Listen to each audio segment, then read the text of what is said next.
If I only read at a third grade level, how good do you think my geography is? How good is your sight on a map? We're talking about such basic structures. I'm not reading country names. What country do you live in now? I didn't come here to be quizzed. All right, let's finish this.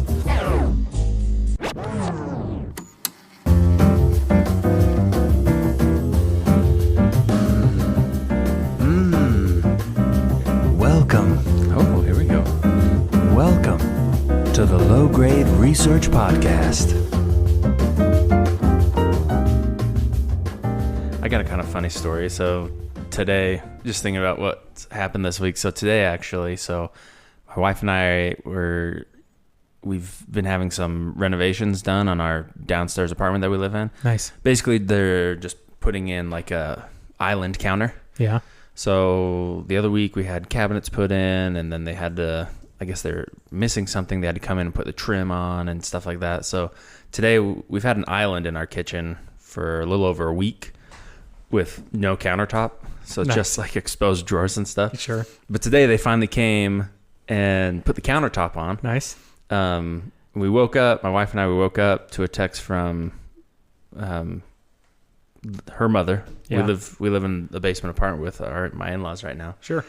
And she says, hey, the countertop guys are coming in like 45 minutes. And we're like, one, sweet, but two, like, we're just getting up. So like, let's get up and like get things going. Anyway, I went outside. We have this outside table, and I'd planned originally I had some guns that I recently shot, so I was going to clean them. Nice. So I was cleaning them outside. Sure. So I'm cleaning them outside. A little ominous, maybe? That was beautiful. It's a beautiful day. I mean, for the dudes that are putting in work in your house. Okay, well, that's what I'm getting to. Oh, nice. Because they hadn't shown up yet. So I'm outside cleaning my shotgun. Yeah. And my wife comes around the corner, and she says, oh, hey, the countertop guys are here. And I turn around, and they're just kind of like peering over the fence. And they come in, and they're like, hey, how's it going? Like, we're here to put the countertop in. And we're like, awesome. Like, we're stoked you're here. Like, yeah, come on in. You can use this gate, use this door. And they're Right. like, oh, cool. And my wife was like, yeah, when they pulled up, they like got to the fence and peered over before we'd like greeted them. And they're like, that guy's got a gun. And so they just like stood outside the fence and didn't dare say anything to me. Right. Until someone else came and was like, no, it's okay. He's safe. Yeah. Well, what kind of idiot sees a guy cleaning a gun and then thinks he's going to use that on me? Oh, he's getting it ready for us. Yeah. Yeah. Exactly. It's a weird move to clean it first. A little. You want it to aim true. I guess. So yeah, it was just kind of funny. You just got to clean it twice if you got to use it and then clean it again. Yeah, and it was funny because one of the guys was they were all Latin American guys, so Sure. Two of them clearly didn't speak English well, but one of them did, and Yeah. but they were all just kind of still like a little hesitant. Were they double surprised when you started speaking Spanish? They did get a little surprised, yeah. Yeah. I guess they usually are. But the one guy, You look the least... yeah, in a lineup, I'm the last person you would pick to Right. speak Spanish. Right. But the one guy that did was still just kind of like being all like, he was just a little nervous about it still. He's like, cleaning the gun. He's like, for rabbits, right? And I was like, for rabbits, baby. No, for people, dude. For recreation. As many people as I can find. For intruders. What are your names? Yikes. No, so it was really funny, but luckily, yeah, I was just about done anyways. I just cleaned up and got out of their way, and now we got a new countertop. So that's the moral. That's Yeah, the how's that big feel? piece. Nice to have It's something honestly there. super nice. It's a huge countertop. Nice. Yeah, it's dope. We're super Sweet. excited about it. And you didn't have tons of counter before, right? If We I'm did not. remembering right. We did not. And that little counter that we did have, we put a stovetop in. Oh, yeah. So we needed to get a countertop. Yeah, so you put in. really had no counter left. Yeah. But Nice. yeah, now we got a huge one. It's freaking awesome. Sweet, dude. Yeah, we're stoked about it. Yeah, you should be. I love stuff like that. There are some things like we'll put off doing some kind of house project or whatever and put it off and put it off and then finally do it. And it's like, our lives are so much better. Why did we wait to do any of that? Oh, you know? totally, dude. Well, and it's kind of a fun thing to be like, I'm really an adult. I just got excited over countertops, or Yeah, like, I get that. or like when we got new pots and pans. It's like, oh, I can't wait to cook something. Uh-huh. It's like, I'm an adult now. That's how we felt when we bought a washer and dryer for the first time. Yeah. And then I was like telling people at work, like, I bought a washer and dryer. And then it's like, oh, that's pathetic. You're like, oh, I'm so lame. Yeah, that's the lamest thing ever.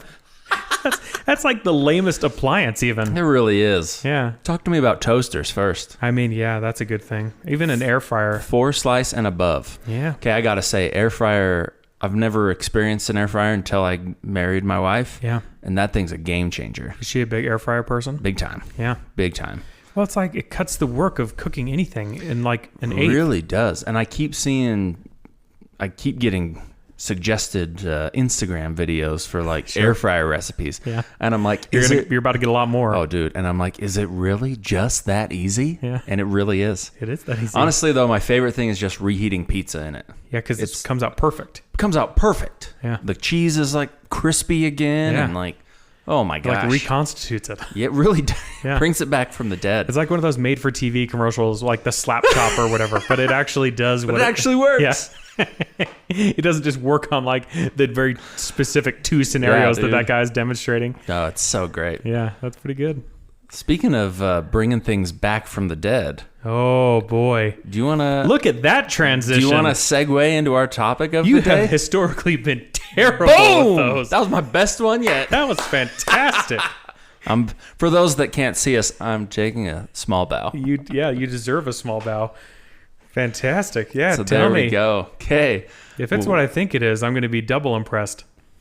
So today we're talking about Frankenstein. Excuse me. Tell me, what do you know about Frankenstein? Oh, I know he's reconstituted from the dead. I know Sure. he's an amalgamation of other people. Sure. Flesh and bone and guts and electricity. And I suppose, I guess the classic tale is that, well, Frankenstein, I guess, is none of those things that I just described. Mm-hmm. Frankenstein's monster is all of those things I just described. Bingo. So Frankenstein himself is the doctor, right? That's correct. He grave robs, slaps a dude together, and then zaps him with the power of the storm. The power of not an air fryer to reconstitute this amalgamation of human parts. Yeah, but you know what? I bet if he had done it with an air fryer, You think if he'd have had the technology of an air fryer back then, it would have gone better? I just don't think it would have addled Frankenstein's monster's brains quite so bad if he'd done it the right way, Fair enough. which is an air fryer. You know what I mean? Fair enough. No. Instead, he zapped him with lightning, and that's the problem. And it's more efficient, and you don't have to wait for a storm. Have you ever heard of anyone who got struck by lightning who was totally normal after that? Oh, gosh. I mean, you're starting from that point as Dr. Frankenstein. So I mean, I've never been struck by lightning, but my dad's an electrician, so I have been shocked by a wall outlet. oh yeah, And I'm off for a half hour after that. I You know believe what I mean? that. My brother is also an electrician, and he's not even the same person anymore. He's changed. He's been shocked enough that we have a new brother. And here in another, I don't know, every 3 years, I think we probably get a new one. So we'll see what he turns he into continues next. to progress. It's exciting. Yeah. All right, well, let's talk a little bit about... We're going to talk Was about... I close? What do you mean? About the monster? You're spot on, dude. About every detail? Pretty much. Wow. You're spot on. Well, and you kind of, I We're batting guess... 1,000 this episode. You're spot on as far as like crossing between film adaptation and the original book that Okay, sure. Frankenstein was created after. Let me ask, did you read the book in preparation for this episode? Not this week, but we read it in junior high. Okay, so that was like 2 years ago for you. Yeah, 3 or 4 years ago. Because you've been working on, what, freshman year now? On finishing my junior high year, Yeah. my junior high years. Yeah. I'm at an 8th grade reading level, baby. You've done remarkably well for this podcast. Ask my wife how proud she is of me. I bet not very proud. That's sad. It's like the running joke in our house, though. It's like, I've got a 3rd grade reading level. Is it really the running joke in your house? Oh, because I'll just like slip over words every once in a while, Oh, you know sure. what I mean? And it's always at the most inconvenient or most always ironic is. time. Yeah. So yeah, it's just the running joke. At least for me, she doesn't like it, but I'm like, well, I'm at a 3rd grade reading level. I was going to say. You believe that? Yeah. I believe you saying it about yourself. When you said it's the joke in your house, I could not imagine your wife saying that to you.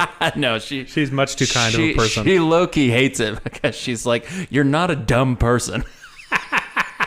And I'm like, You're not babe, you just dumb. watched me read this menu. Like, I don't know what that says. You're not dumb. You just sound dumb. That's more accurate. Oh, too good. We've known each other for a long time. Everybody, calm down. Don't send us. My wife is listening. It's all jokes, babe. It's I love you. all jokes. He's made fun of me way worse. Okay, so this movie was released in 1931. Was this the original movie? This was the original Frankenstein movie. Well, and I want to say, hold on one second, just because there are so...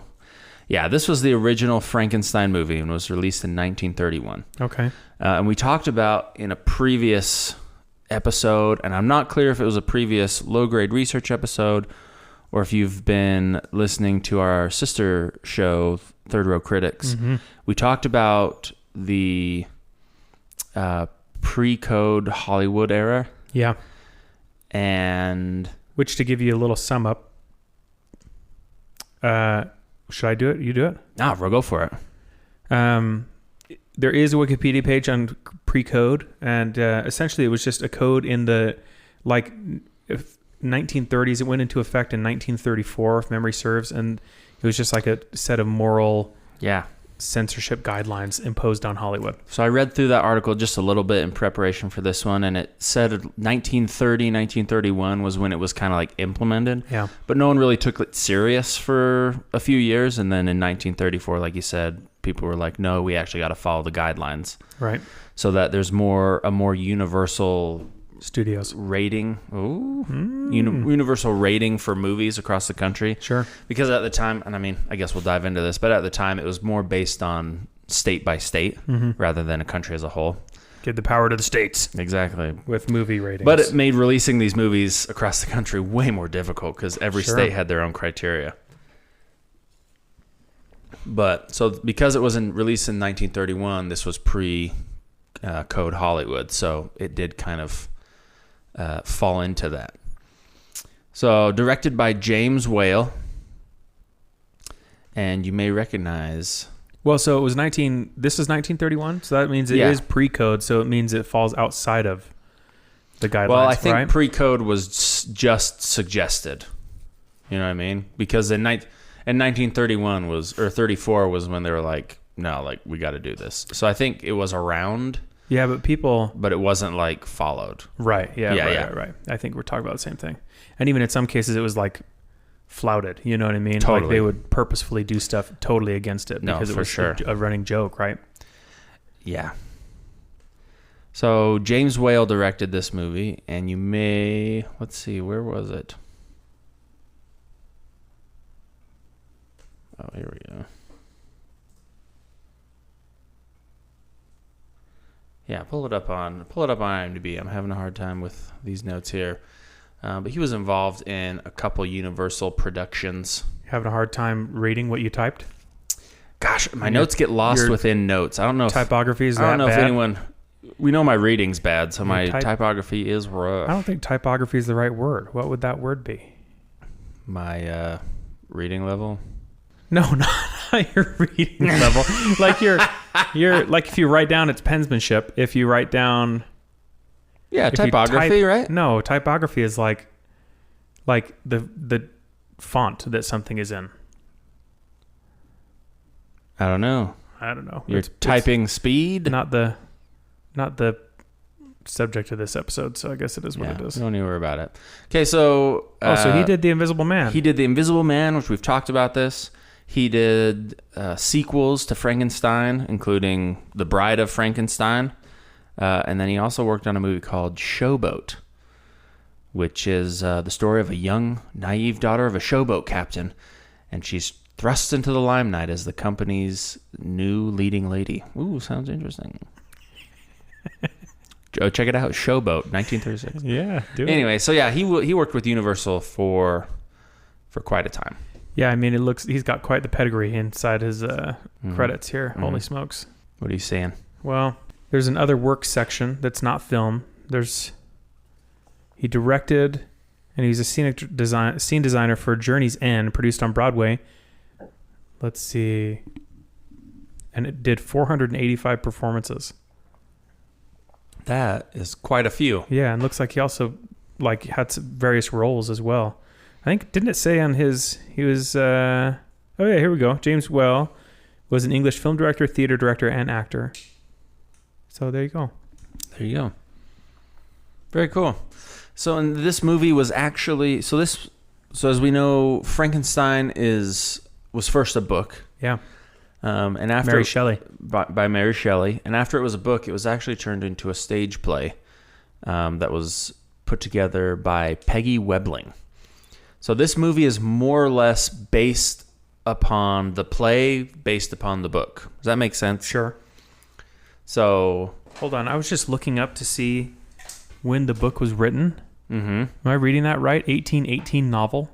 That is correct, yeah. Holy This is an moly. old book. So this is probably... Well, maybe not.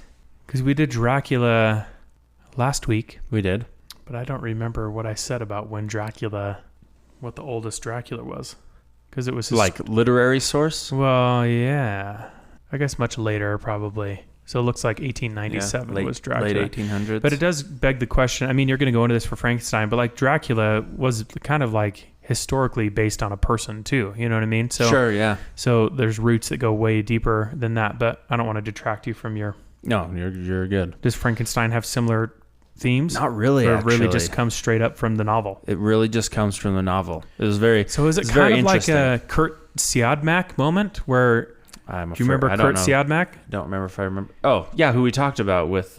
He's the writer of The Wolfman. Of The Wolfman. And basically just created the legend of the Wolfman because he was so like fantastic as a writer. 100% that's what happened. Yeah, nice. So let me just get through... That's going to be our next spot. But just as far as like stuff you should know about this movie... Hit me. I guess got just a couple things that I want to mention before we go on to that. But you're on the right track. I'm just getting excited. You're getting really excited. So this movie obviously I'm getting so excited. Sit down. I think maybe we should take a break. Oh, gosh. We'll be right back. Let me sit down and put my pants back on. Be right back.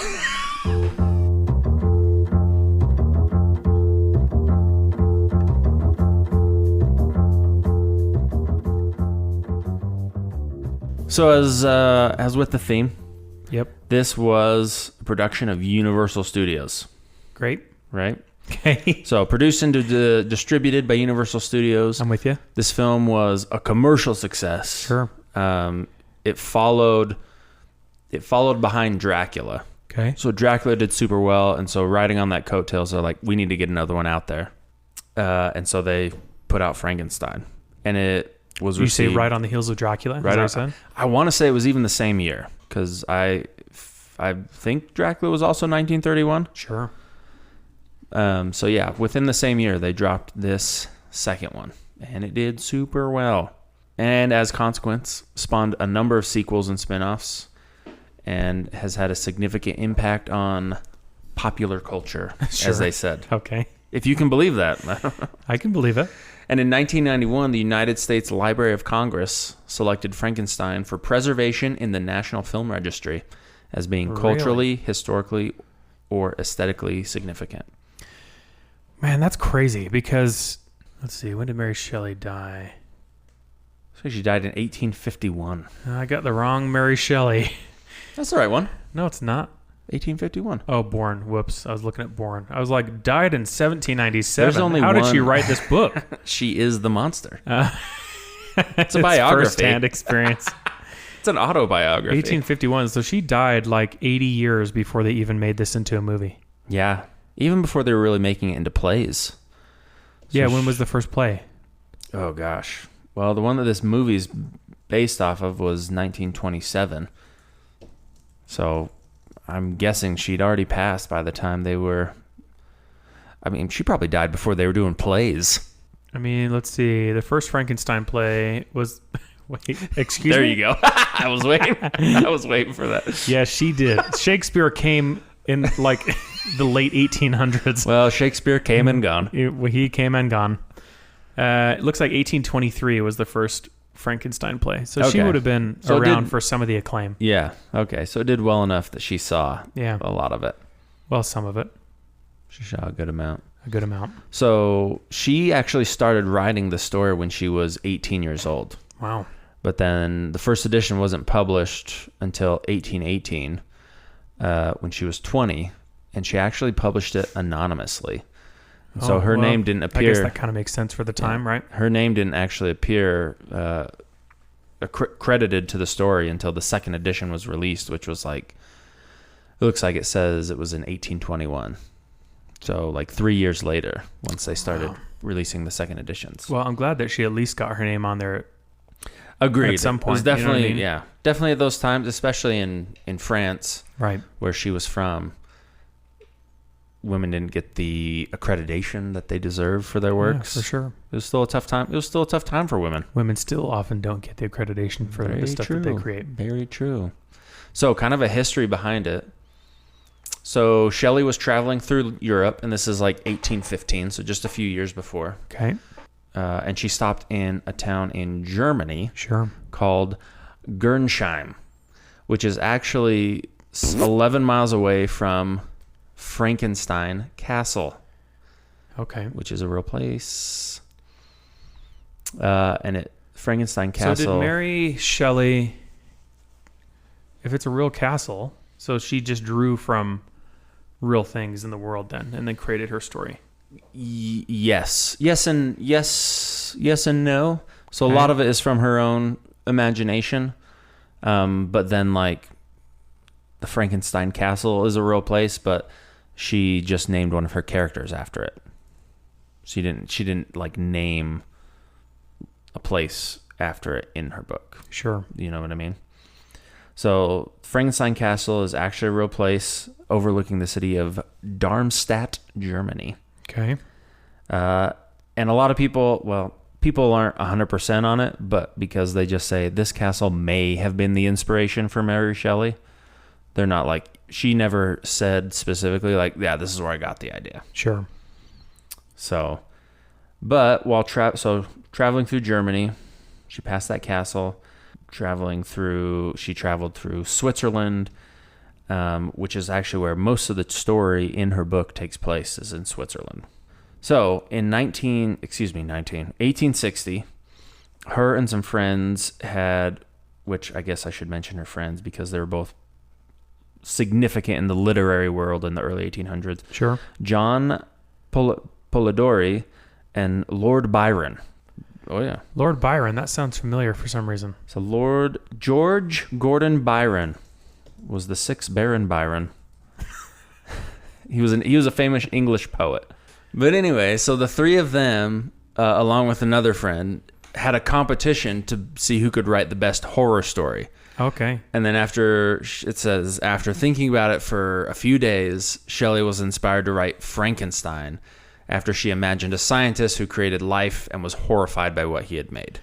Wow, that's pretty amazing. So, yeah, it was just kind of friends challenging each other. I want to know what the other stories were. I am curious too. I didn't dig deep enough to find all that, but they're lost to history. They didn't get turned into movies. So. Like Lord Baron Byron. He is lost into history. Well, I guess technically speaking, he's dead. Except for his Wikipedia page. Yeah. The only record of his life was his Wikipedia page. Everything else was lost in the fire. So obviously this book, Frankenstein, is like a super well-known literary work. Right. It's infused with just elements. like your diary, baby. Except no one's going to read that. Everyone's read it. Come on. And it's terrible. So the influence that this book had inspired like a whole genre of like horror stories, and then subsequently plays. Sure. And then after that, films, right? Right. And Tons of films. And even today, gosh, I mean, everyone knows who and what Frankenstein is. Right. However, kind of like you said at the beginning of this podcast, oftentimes Frankenstein is referred to as the monster. Yeah. When in fact, he's the scientist who created the monster. Right. So that's kind of the one big flaw that most people make is Frankenstein is the scientist, not the monster. Well, is he always referred to as Frankenstein's monster throughout everything that you read? Pretty much.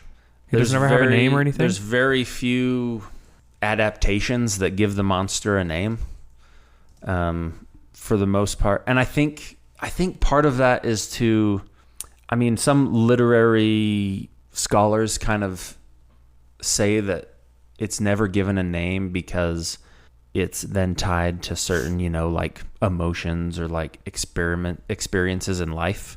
Okay. rather than like an actual being. Does that make sense? Not really. Well, they're literary experts, and I have a 3rd grade reading level.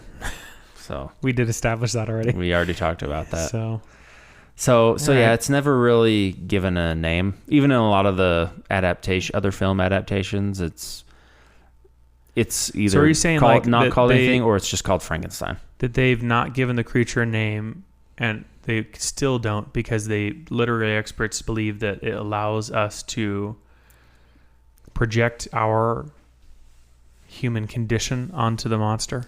I think for the book, yes. And then for all the subsequent things, it's just to honor being true to the original story. I'm thinking his name's... Well, what do you think his name would be, really?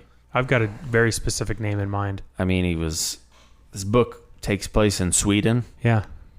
Does it? Jorg. I'm thinking Jeff. Jorgen. Which Jorgen could be Jeff in Swedish.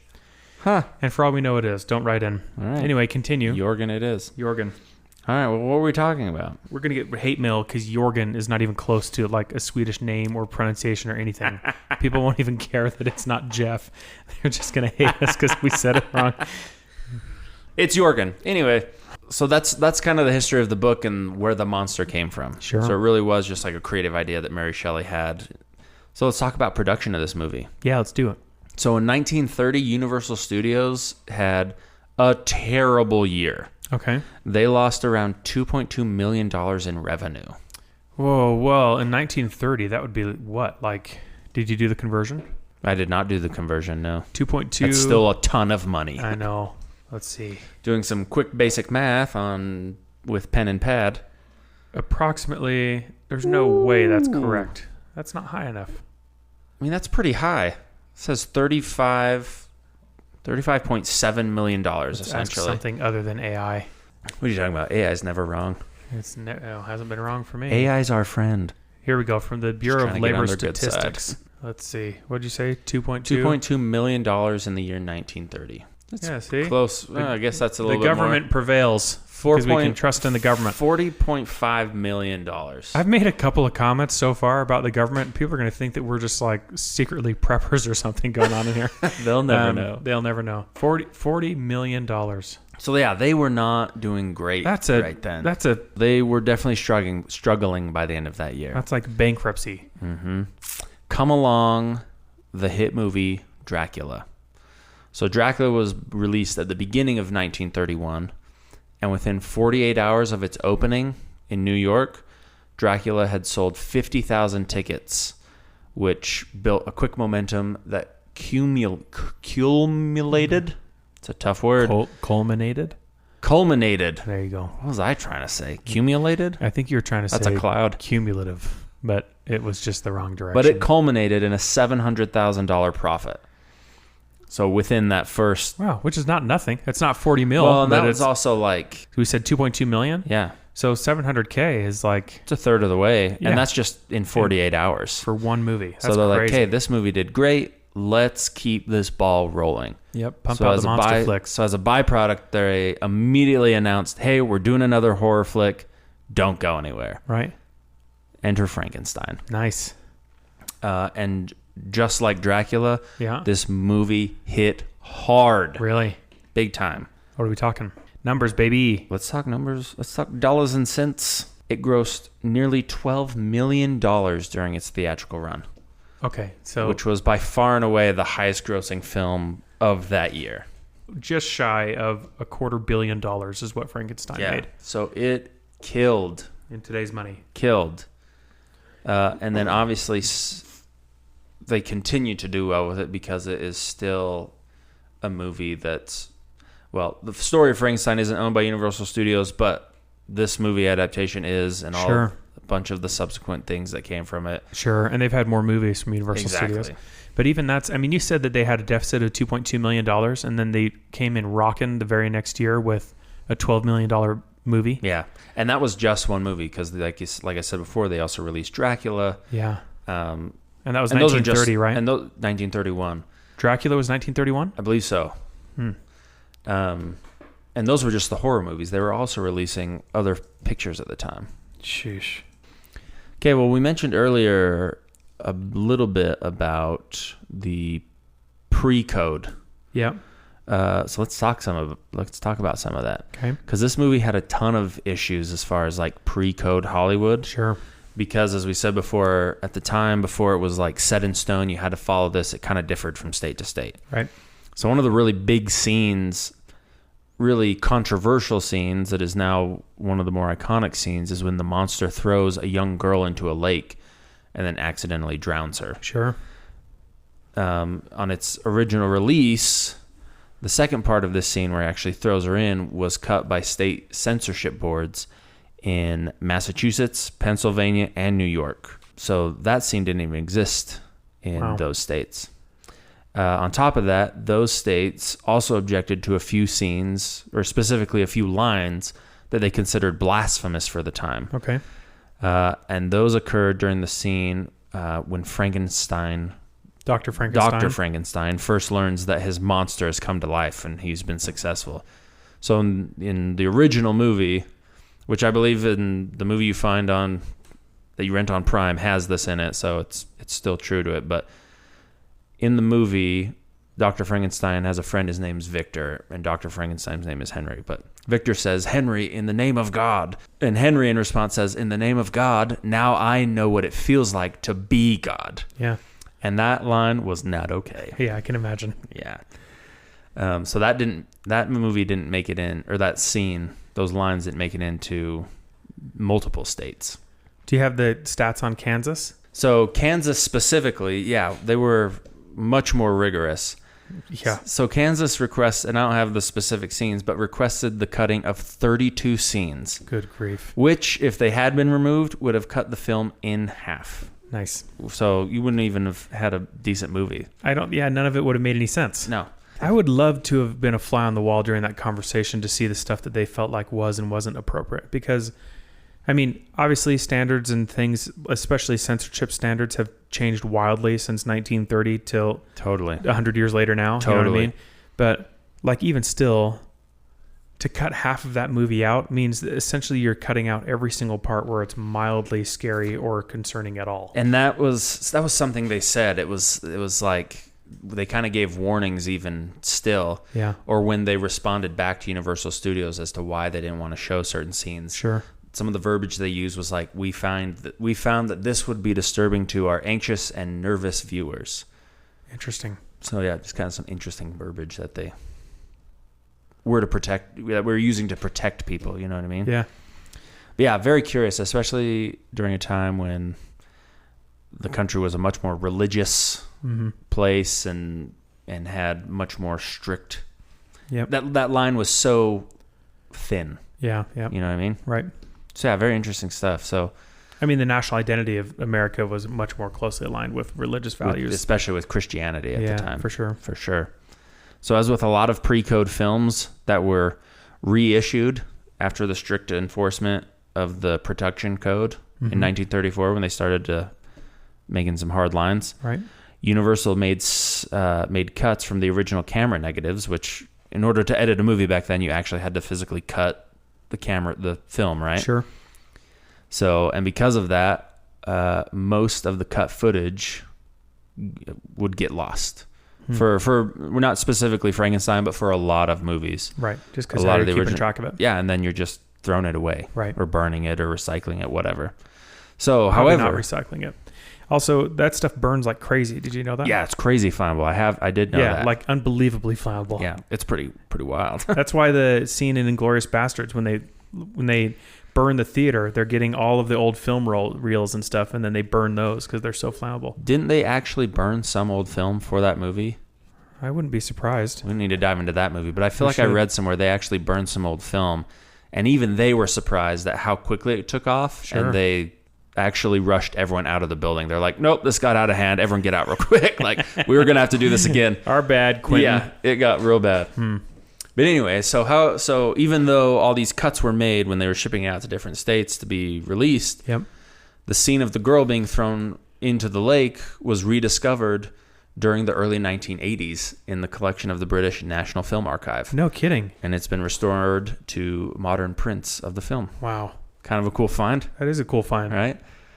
That's like a 1 in a million type deal. No kidding, though. Like, it's such, as I said before, like, it's a really important scene of the movie because it's kind of I don't know, it's the monster experiencing and learning something so critical.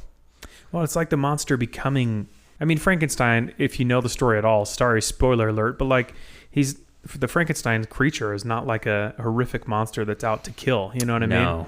And so throwing the girl into the lake is like an act where the monster is a monster and then realizes that it is, you know? Well, and I didn't mention, I guess we'll talk about that now because this is a good time to talk about that now because in the book, he is just an amalgamation of parts that were collected and put together. Right. However, in the movie, when collecting parts of the brain, Dr. Frankenstein sends his assistant, who in the movie is named Fritz. In a lot of the other adaptations, his name is Igor, but that's just the creative mind of whoever adapts the film. Sure. But that doesn't actually come from any of the original any spin-offs or the originality. Comes from. Yeah, very interesting. Odd. So in the movie, and even in the book, he doesn't have an assistant. Okay. So that's purely a film thing. Sure. Anyway, so Dr. Frankenstein sends Fritz to go collect a brain from the local university. Okay. During the lecture, one of the professors shows 2 brains, and he says, this is the brain of a normal man, this is the brain of a criminal. Sure. And while Fritz is sneaking in to steal this brain of the normal man, he accidentally drops the jar or something that it's in and damages it, so then he takes the brain of the criminal. He just sees another good-looking brain and doesn't know how to read, so he's like, great, this criminality sounds good. So that's where the personality of the monster in the movie comes from and why he starts doing bad is because his brain is actually of that of a criminal's. Is that true to the original story? The whole brain switch, do you know? No, I couldn't find anything on that. It Well, just seems we'll just like have to read the story. It just seems like for the story's sake, yeah, it's just because it's a monster and turned against by society and humanity that then turns the monster to retaliate back, I guess. Sure. You could say. So very, very interesting. Very interesting. All right, let's talk. I've got a couple things as far as cool movie, I don't know, props type stuff. Right after this? Right after this.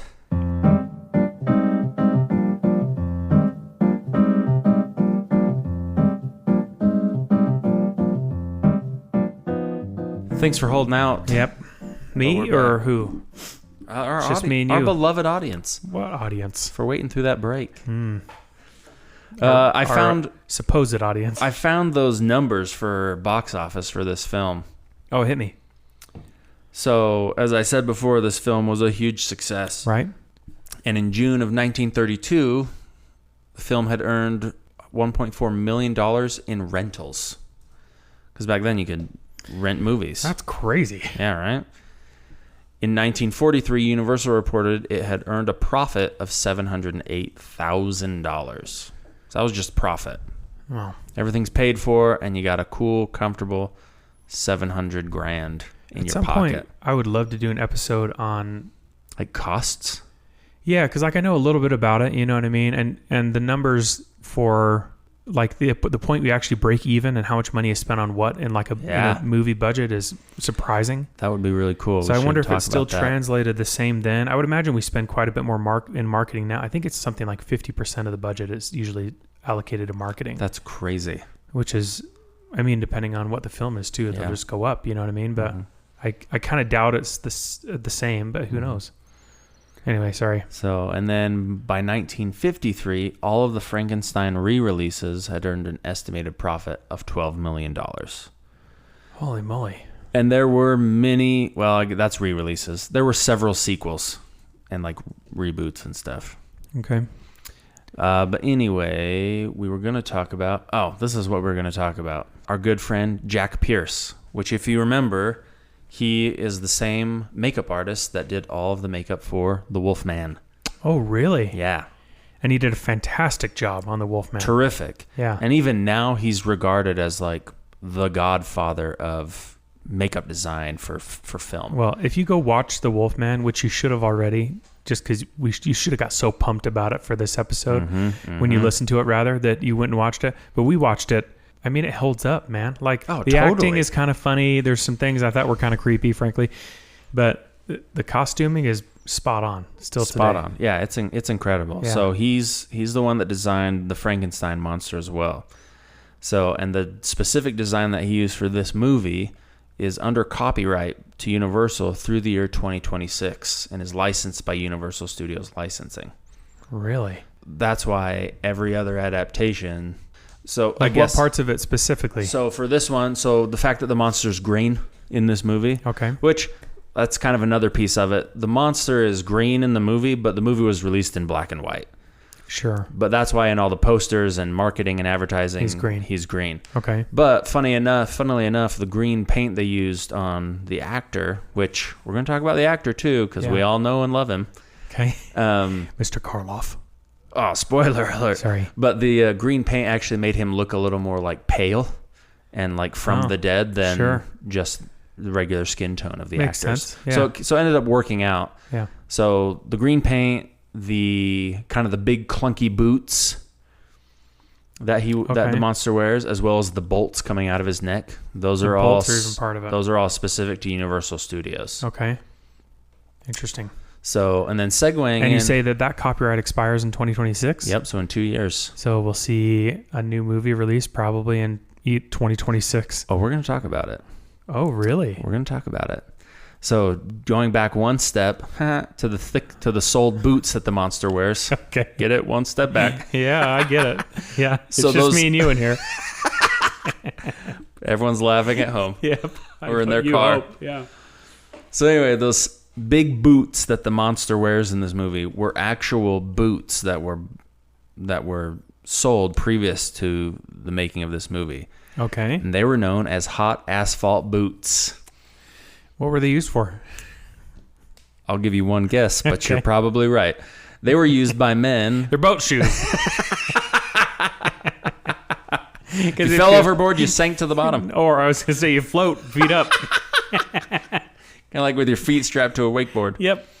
So they were used by men who had to work making roads using hot asphalt. And the soles were specifically designed to resist heat, as well as they were like 5 inches tall. Sure. So they resisted a lot of heat. I cannot believe those were real shoes. They were real shoes that men had to wear making roads. Unreal. Okay. Yeah. So he didn't even have to come up with those boots. He was just like, those will look good. Those are cartoonish And this will enough. already make our exceptionally tall Boris Karloff even taller. Sure. Why not? So yeah, there you go. It was Boris Karloff that played the monster. Okay. We talked previously when we talked about The Mummy, how this was his breakout film. Yeah, after he had already done something like 82 I believe performances. it was 83 movies. Holy Not just performances, moly. 83 movies. Before he got famous. Yeah, and then playing Frankenstein's monster, everyone's like, hey, he's not bad. Yeah, finally. And then his next film, The Mummy, was so big, they advertised him over advertising The Mummy, Yeah. which is crazy. Yeah, his name Crazy. comes before the title of the movie on the poster. Yeah, pretty cool. Another cool little factoid. Yep. So, Mae Clark. So, she admitted to Boris Karloff that she was worried that when she was going to see him in full makeup during the scenes, Yep. that she would actually be frightened by her. Okay. Which, I mean, I would. Yeah, I guess For so. sure. So, they kind of came up with a little, like, cue for each Just other. like people back then had never seen anything scary at all. Oh, for sure. And that's the truth of it. Like, anything of this creative nature of horror, they'd never seen. They weren't accustomed to stuff like this. Their horrors were actual horrors of Like, poverty. yeah, that's true. Yeah, I and mean, we were talking falling about the off things. 1930s. Yeah.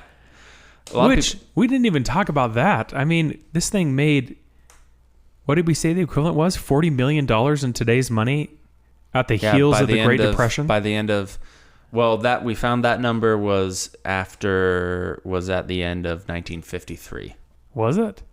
Yeah, that's I found my notes, or did we not? No, I don't think we talked We about did just that. talk about that. So by 1953, all the Frankenstein re-releases earned an estimated profit of $12 million. Oh, okay. But that makes more sense. By mid 1932, the film had earned reported rentals of 1.4 million, which I mean, even that's crazy. That's and then if wild. you think about Dracula too, earning $700,000, Yep. that's like people don't have the money to go and like, no wonder Universal had a for huge sure. hit. You know what I mean? We're Yeah. talking about, we didn't even talk about that. The whole stock market crash and everything. Like, it makes total wild sense. stuff. Yeah. Anyway, what were we talking about? We're talking about Mae Clark being afraid of a real life monster. Sure. Played by Basically Boris the Karloff. same thing. So they kind of came up with a little code, or cue, I guess you could Sure. say, where He would off say, screen, I'm really Boris, May.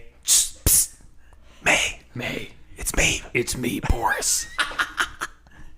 I'm not really a monster. This is a fake costume, May. He pulls off his hair. Yeah, it's me, really. So, using from the angle that the camera is filming it, when his hands are kind of wide, Yeah. he said, if you look at this hand that the camera can't see, I'm going to be wiggling my pinky. And that's me, your friend Boris, just continuously saying hello, like it's me, don't be afraid. And that, I mean, which is a weird, for sure it's a kind weird of thing. pathetic, if Yeah. we're being honest. But that was like her mental cue to recognize it's just Boris, it's just Boris. Look at his pinky wiggle. Okay. So is this lady walking around and sees like a painting of a tree and is thinking, that's a real tree? I mean, they're all thespians. They have a flair for the thespians. dramatic. Did you see that Nick Cage describes himself as a thespian? You've told me that. I just can't get it out of my head. Hilarity. It's so cringy and also one of the most Nick Cage things I've ever seen. Which is usually cringy, I guess. So if we're talking about the reception of this film, we've Okay. kind of already mentioned it a little bit with monetarily how well it had done. Sure. But everywhere else, it got raving reviews. Okay. The New York Times said that the film aroused so much excitement at the Mayfair yesterday that many in the audience laughed to cover their true feelings. Sure. There's no denying that this is far and away the most effective thing of its kind. Beside it, Dracula is tame and incidentally, Dracula was produced by the same firm. So they loved it. However, across the sea in China, Okay. this film was banned by the Chinese government. When you say across the sea in America, usually you mean Europe. I did. You're saying across the Pacific. I'm saying across the sea in a few countries to China. No, you just got to go the other way from Hollywood. Oh, you're right. Geography, baby. Again, I only read at a third grade level. Yeah, that's a whole different issue now. If I only read at a third grade level, how good do you think my geography is? How good is your sight on a map? We're talking about such basic structures. I'm not reading country names. What country do you live in now? I didn't come here to be quizzed.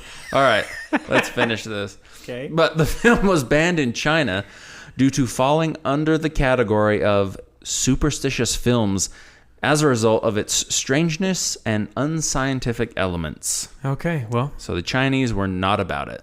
what if it had just been a documentary and America had succeeded in bringing somebody back from the dead? Well, Now what? Checkmate, they China. They didn't have the research to show that it was a scientific element. They were going to show that to other countries and then have them bring back their dead too? Fair Doubt enough.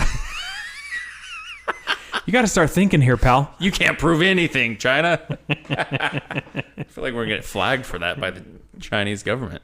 That's fine. I don't think we have a big listener base in China. I wonder if they can view this movie now in China, I mean, if it's been allowed. you'd have to think yes, right? I would think so.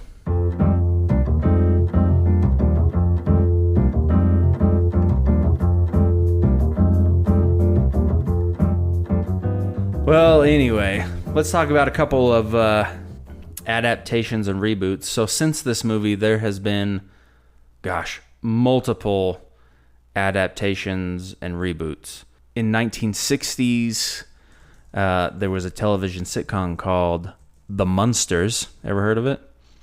Big time. It did super well. And the father of the Munster family, Herman Munster, is loosely depicted as Frankenstein's monster. Okay. I just want to point out really quick, I did search it, and Frankenstein is still currently banned in China, according to the Really? internet. Yeah. The original, like all of them, or the original? What Well, does I it didn't say? look for all of them, just the original here. It's still banned in China.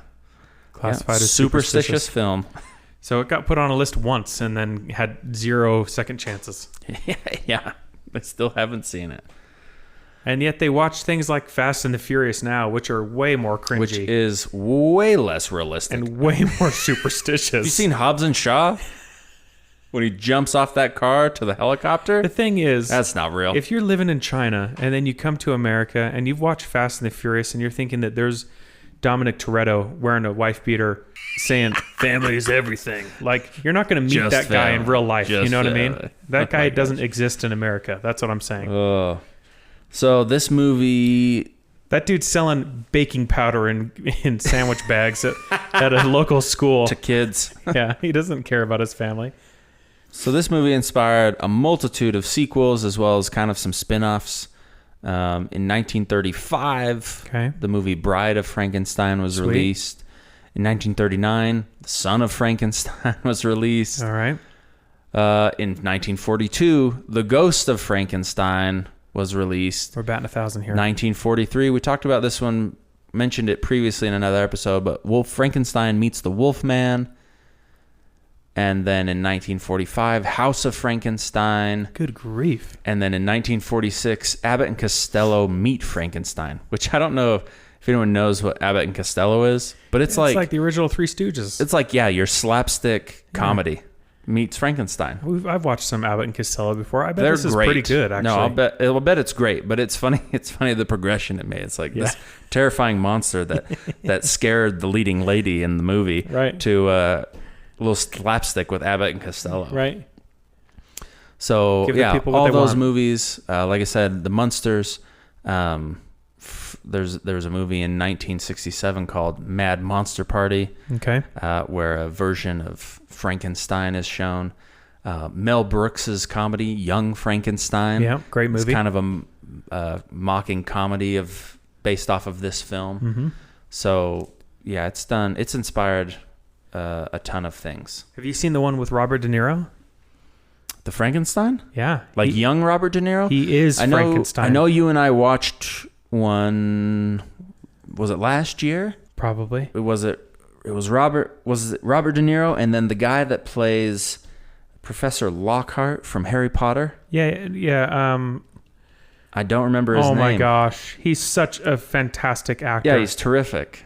But that's all I know him for is this one Harry Potter movie. Dude, that's like if my wife had just heard you say that, she would have slapped you in the face. I feel bad for saying it. Okay, hold on. No, we got to find it. Robert De Niro. Kenneth Branagh. Kenneth what? Branagh. Kenneth Branagh. Yeah. All right. He's also, he's been in everything. I feel like his role in Harry Potter kind of ruined him, if we're being honest. That's kind of fair. Anyway, yeah, it's Robert De Niro is Frankenstein's monster. That's right. Yeah. They did a good job, and it was hard to kind of recognize that it was Robert De Niro. Yeah, it was pretty good. And So, then yeah, Kenneth and that's Branagh one is Victor too. Frankenstein.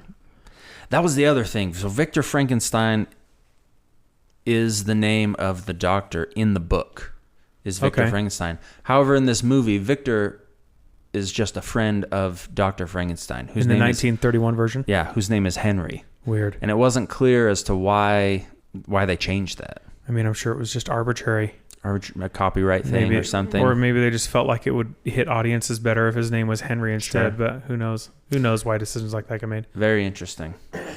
Okay, let's talk about what we've been waiting to talk about. For an hour?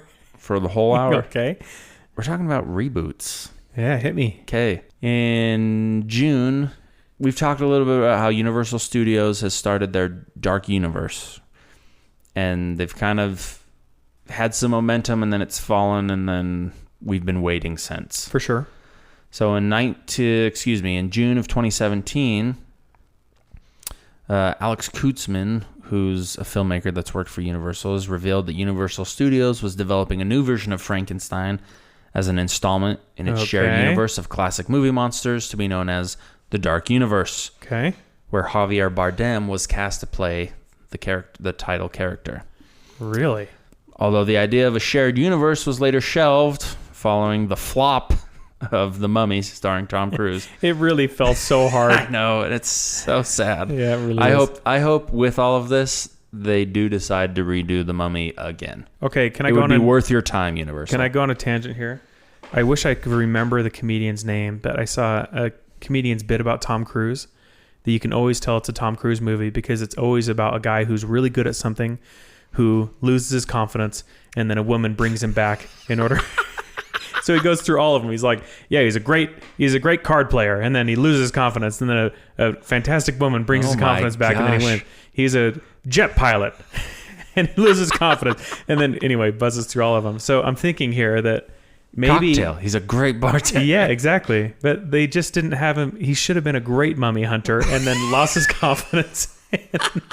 That's why that movie didn't land. That's why it didn't work. They weren't true to Tom Cruise. Yeah, there you go, Hey, Universal that makes Studios. sense. If you're gonna That get makes Tom Cruise sense. involved, you got to play the right tune. Ugh. So even though that flopped, Universal continued to move forward with reboots of their classic horror films. Sure. In 2019, James Wan was announced to serve as the producer on the reboot of the Frankenstein film series. And then in March 2020, Robbie Thompson was hired to serve as a screenwriter, with the plot revolving around a large group of teenagers that discover that a neighbor is creating a monster in their basement.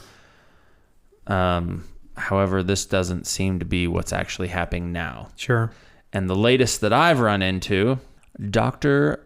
Pretorius tracks down Frankenstein's monster, who is believed to have died in a fire 40 years before, in order to continue the experiments of Dr. Frankenstein? Dr. Victor Frankenstein. Yes, Dr. Frankenstein. Yeah. Directed by Guillermo del Toro. Oh, interesting.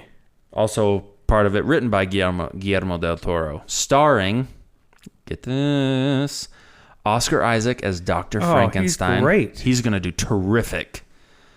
Jacob Eldori as the monster, which he's kind of young. I don't recognize him. What is he in? And then, you're going to love this, Christoph Waltz as Dr. Pretorius. Oh, yeah. This is going to be a winner This is already. gonna be I can tell you awesome. that.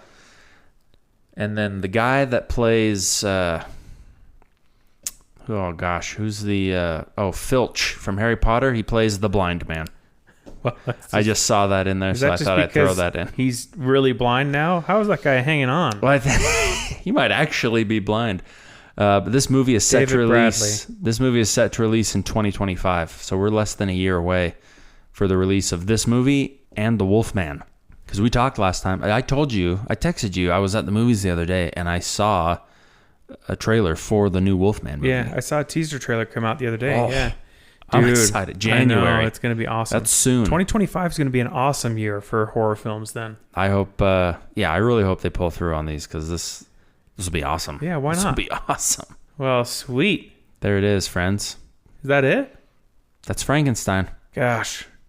You took us all the way there and gave us something to look forward to. We could break down Abbott and Costello meet Frankenstein, but how much time does everyone have? All right, everybody. We got 3 more hours in this podcast. Abbott and Costello meet Call your Frankenstein. wives. You're going to be home late. Yeah, it's only because you can't listen to this podcast at home. So I gotta throw in kind of another cool fact about the original film, because Okay. we talked so much about Dracula. Sure. So the leading actor for Dracula was Bela Lugosi. Okay. Yeah. Right? Mm-hmm. And he actually pushed really hard to play the monster in this Sure. movie, but it ended up not going through, and he was pretty upset about it. Sure. But apparently, somewhere out there's a 20-minute test reel starring Bela Lugosi as the monster, and it was filmed on the Dracula set. Sadly, this footage has not been seen since 1931, and it is considered lost. Only bummer. a poster featuring the vague likeness of Lugosi as a 30-foot Colossus man remains. So somewhere out there's rare footage of Bela Lugosi playing the monster. Oh, did you know that some crazy Hollywood insider or Hollywood royalty has that like in a vault in their basement in Beverly Hills? Can you imagine how much that would be worth if it can't was imagine. rediscovered? That'd be unbelievable. Unbelievable. That's priceless. I mean, we talked about movie posters for some of these movies that were sold. That are going for crazy amounts. And what was the one? Was it the Invisible Man poster, or what was, the Dracula one that both sold for over $400,000? Yeah, and those That's are a just poster. posters. I can't imagine. That'd be incredible. That reel of Bela Lugosi is going to be an absolute one of a kind thing. Yeah. So if you're listening to this, put it out there. Yeah, if you are listening to this, you rich Beverly Hills. If the guy whose grandfather stole this footage and passed it down. That definitely fits into our demographic that we're trying to hit with this podcast. So if you're listening, invite us to your big house in Beverly Hills first. Show us the film, and then we can help you get it out to the world. Easy enough. Pretty cool. Right on, man. Well, that's pretty good. Not bad, right? Yeah, if you're looking for a movie to watch tonight, why not give Frankenstein a try? It's great. And in fact, if you want to go through a marathon, why not give every one of the Universal monster flicks a try? Yeah, and there's so many more that we didn't even have time to talk about on this podcast. Yeah, maybe next year. Check out Abbott and Costello Meet Frankenstein. Yeah, I'm going to have to watch that. There's another one, too. Oh, gosh, what is it? Abbott and Costello. Aren't they with the Wolfman, too? Abbott and Costello meet Dr. Jekyll and Mr. Hyde. Oh, I bet that's great. And Abbott and Costello meet the Mummy. Abbott and Costello were in more Universal horror movies than Dracula They're making the rounds, baby. Oh, too good. All right, that's it for me. Okay, sweet. If you guys have any suggestions for the show, things you like, things you don't like, things you want to see later on, go ahead and shoot us an email to hello@otherbrothers.studio. If you guys have other suggestions and want to reach out to us through social media, check us out on Instagram at Low Grade Research Pod, or you can follow us at Other Brothers Studios on Instagram for updates on all of our network, on all of our shows. We have quite a few shows that we're either currently producing or will produce soon, so go ahead and check that page for updates. Put a bow on it.